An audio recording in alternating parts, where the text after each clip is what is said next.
Good morning, my dear student. I am Susmita Yadav. Welcome to STD Point Center. Dear, आज आप लोगों को बताएंगे फ्यूचर कॉन्टिन्यूअस टेंस मेन इंट्रोगेटिव सेंटेंसेस। ठीक है, मेन इंट्रोगेटिव सेंटेंसेस क्या होता है फ्यूचर कॉन्टिन्यूअस टेंस का। ठीक है, तो फ्यूचर कॉन्टिन्यूअस टेंस का मेन इंट्रोगेटिव सेंटेंस, इसकी पहचान सबसे पहले देखिए।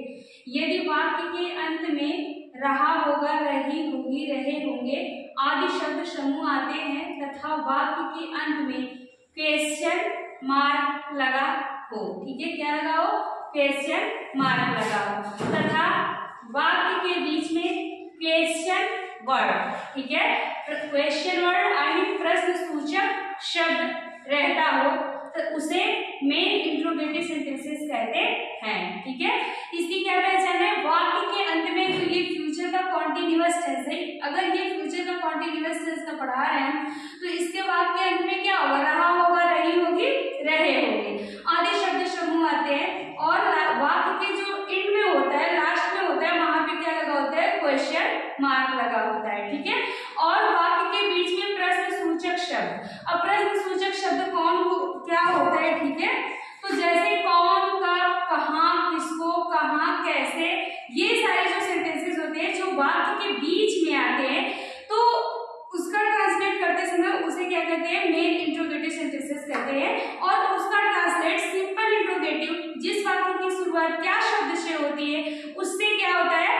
अलग तरीके से होता है। ठीक है, तो इसका आज हम बताएं, उसे मेन इंट्रोगेटिव सेंटेंसेस कहते हैं। इसका स्ट्रक्चर देख लीजिए। सबसे पहले WH, ठीक है, WH type word I mean question word. ठीक है, क्योंकि जितने भी क्वेश्चन वर्ड होते हैं उनकी जो स्टार्टिंग लेटर होते हैं उस वर्ड के, उसका वो WH उसमें आता है, इसलिए उसे क्या बोला जाता है? WH टाइप इंट्रोगेटिव सेंटेंसेस भी बोला जाता है। ठीक है, तो जब WH टाइप इंट्रोगेटिव सेंटेंसेस बोला जाता है तो यहाँ पे चाहे क्वेश्चन वर्ड लिखो चाहे WH टाइप वर्ड लिखो। ठीक है, तो सबसे पहले WH टाइप वर्ड्स, फिर हेल्पिंग वर्ब। ठीक है, इस टेंस में क्या हेल्पिंग वर्ब लगती है? तो शैल भी और विल भी लगती है।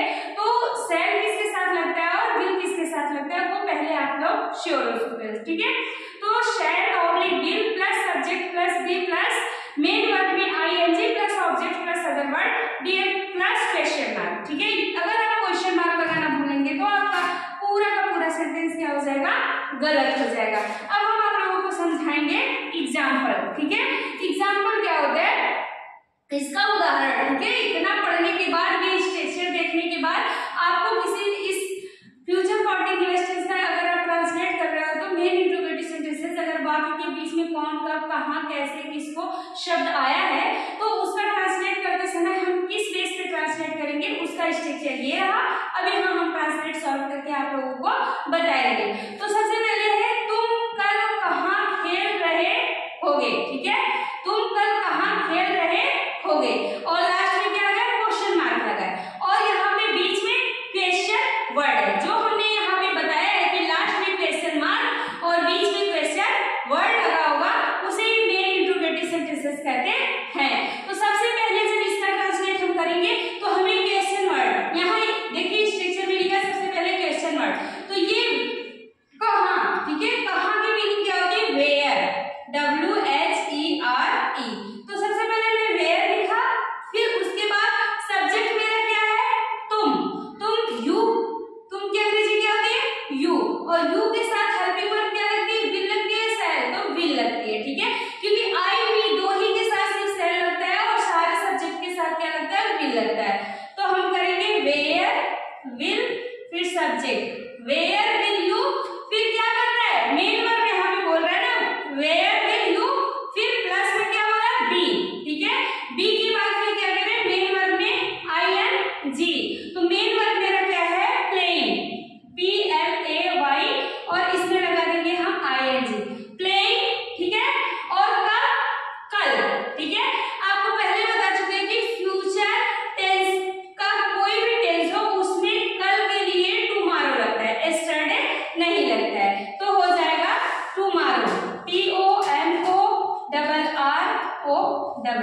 और क्वेश्चन मार्क स्ट्रक्चर में बताया गया है सेंटेंस एंड होने के बाद क्वेश्चन मार्क लगा देना। अगर आप क्वेश्चन मार्क नहीं लगाओगे तो सेंटेंस पूरा का पूरा गलत हो जाएगा। आई होप डियर आप लोगों को ये मेरा स्ट्रक्चर, मेरा ये पहचान और ये एग्जाम्पल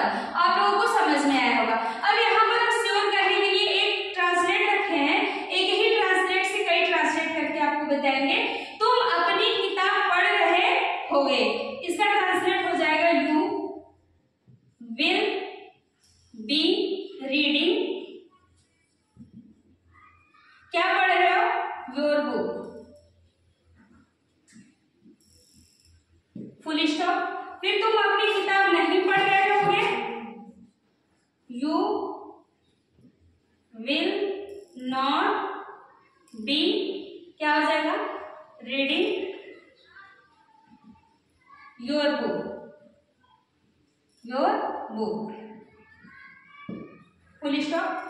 अब आइए तीसरा जो सिंपल इंट्रोगेटिव, मेन इंट्रोगेटिव यहाँ हम समझाए, सिंपल इंट्रोगेटिव आप लोगों को फिर से रिवीजन करवाने के लिए यहाँ पे हमने एक एग्जाम्पल रखे हैं। क्या तुम अपनी किताब पढ़ रहे होगे, अगर ऐसा ट्रांसलेट है तो बस यही आप हेल्पिंग वर्ब आगे कर दोगे, विल यू बी रीडिंग, फिर क्या हो जाएगा, योर बुक।